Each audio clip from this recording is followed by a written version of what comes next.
There comes a time in life when everything you built begins to collapse. The plans you trusted fall apart, one after another. Dreams you carried for years feel like shadows fading away. The people you counted on may step back, leaving you in silence. And in that silence, you begin to wonder if it was all for nothing. But it's in that very silence that strength is born. It is in these moments that a man or a woman faces their greatest test. Not when everything is going well, not when applause is in the air and hands are shaking yours in agreement, but when the world grows quiet, when the spotlight dims, when you sit alone and question if there's any strength left to continue. History has taught us that the finest steel is forged in the hottest fire, and so it is with life. When the storms rage and when the nights seem endless, something remarkable begins to stir within the human spirit. A quiet voice, almost a whisper, speaks. Stand. Stand again. Even if the knees shake, even if the heart is heavy. Stand. Most men give up not because they lack the tools, but because they lost sight of why they began. They see the ruins and forget that ruins are the birthplace of rebuilding. They see the ashes and forget that ashes feed the soil for new growth. They see silence and mistake it for abandonment, when in truth, silence is the training ground for courage. Think back on your own life. Was there ever a moment when you thought you couldn't go on, but somehow you did? Perhaps you were betrayed. Perhaps you failed. Perhaps you lost something you thought you could never live without. Yet here you are, listening, breathing, standing. That, my friend, is proof that within you lies a power far greater than any setback that could ever befall you. When everything falls apart, life is not punishing you. It is preparing you to see beyond the surface, to understand that true success is not measured by the absence of hardship, but by the presence of resilience.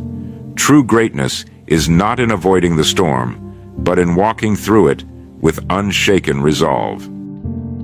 Many wait for perfect conditions before they act again. They wait for doors to open, for friends to return, for confidence to appear like a sudden sunrise. But life doesn't work that way. The dawn doesn't come because you wish for it, it comes because you endure the night.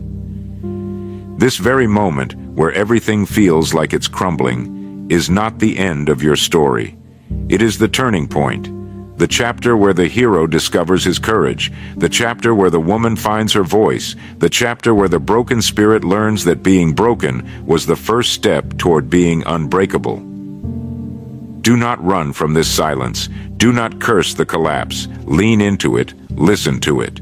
For in the stillness of loss, you will hear the beginnings of strength. In the emptiness of failure, you will discover the blueprint for your rise.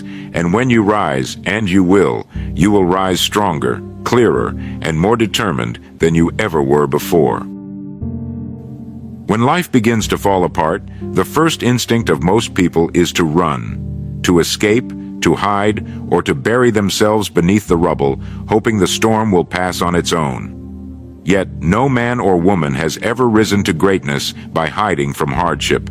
The very trials you fear, the very difficulties you wish away, are the chisels that carve out your true strength. Buried in the darkness of soil, it is pressed upon by the weight of the earth.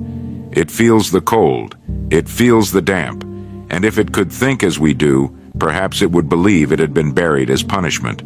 Yet what appears to be burial is, in truth, planting. That darkness, that pressure, is the only environment in which it can break open and grow into what it was destined to be. So it is with us.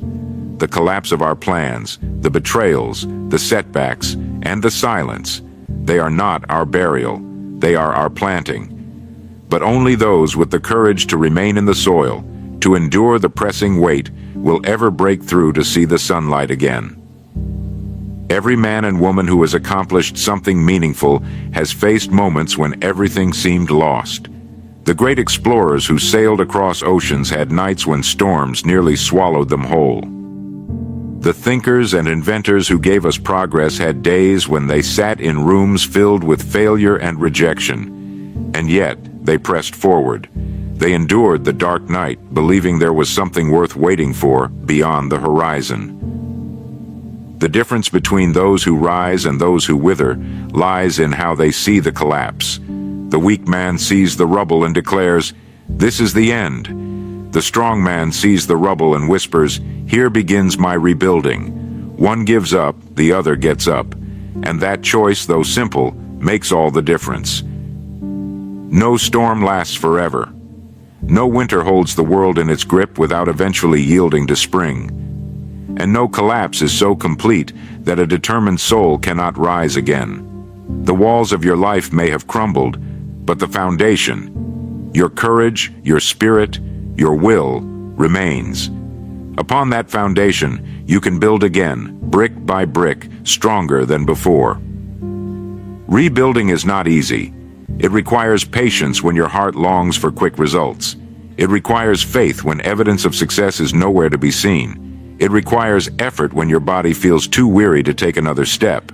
That is why most men surrender, not because the collapse defeated them, but because they chose not to rise from it. Think about this. What if the very collapse you fear today is the preparation for the life you've always wanted?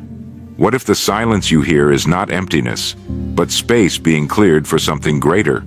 What if the setback you mourn is the training that will shape you into the person capable of carrying the dream you were meant for?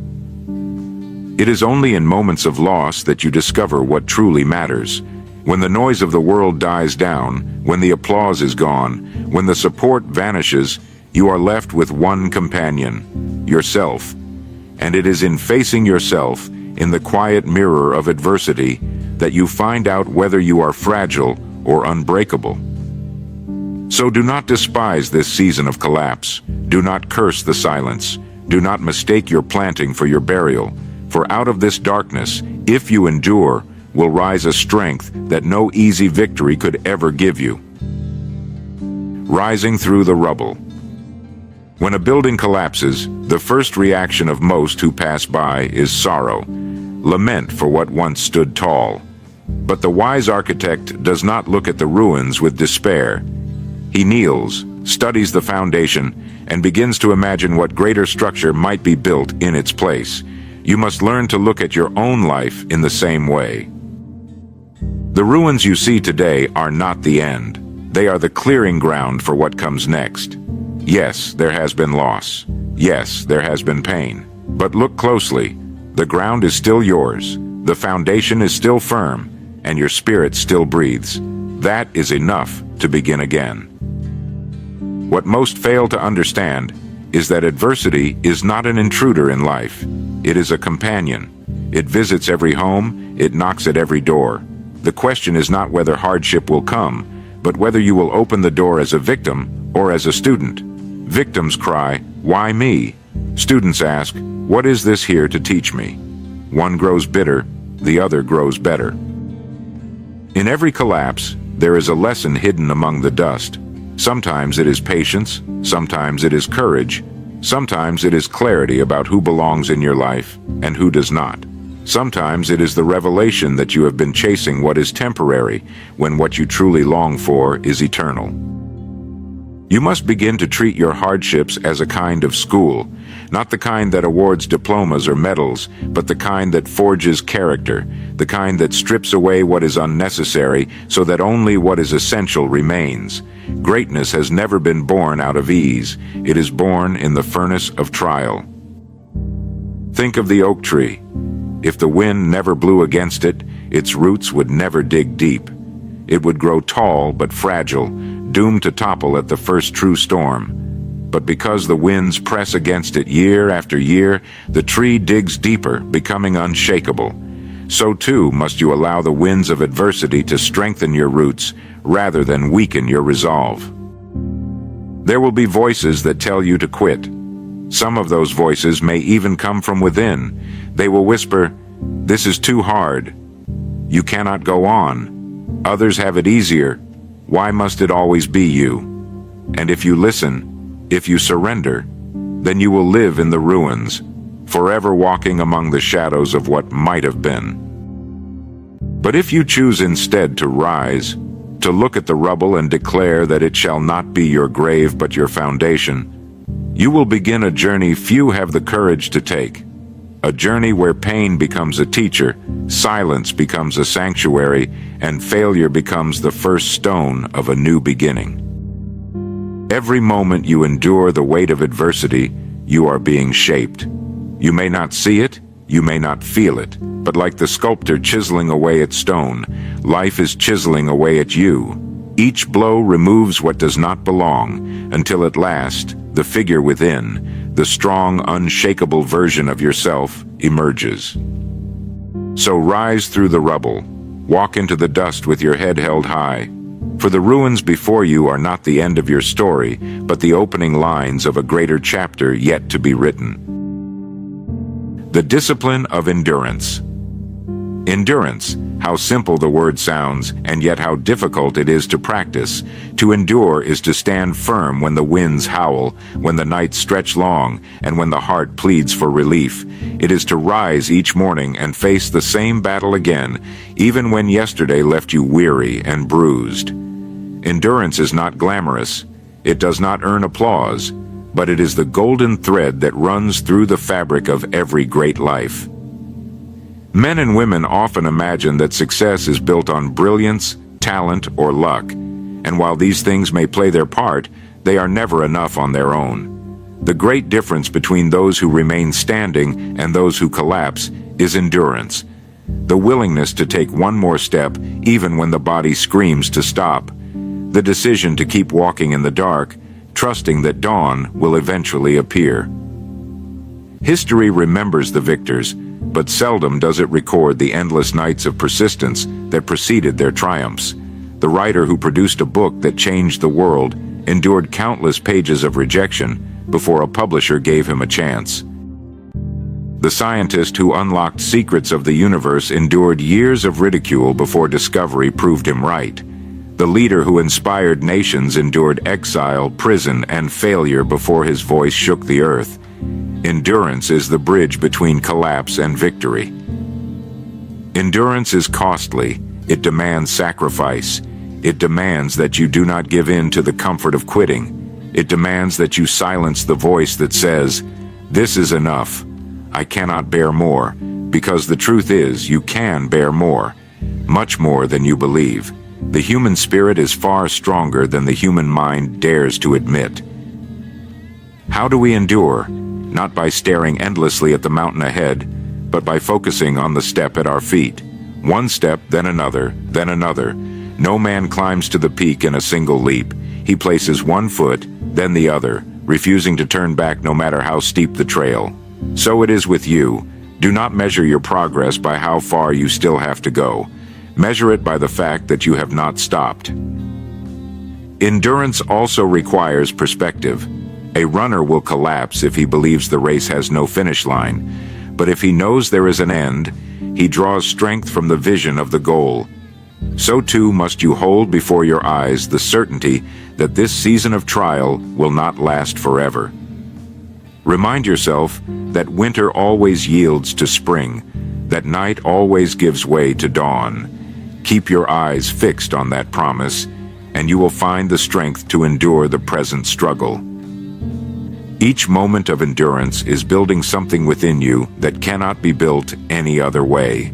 It is laying stone upon stone, brick upon brick, shaping a foundation that will carry the weight of your future victories. Without endurance, your success would collapse beneath its own weight. With endurance, you will stand unshakable when others fall. So I urge you, embrace endurance as your companion.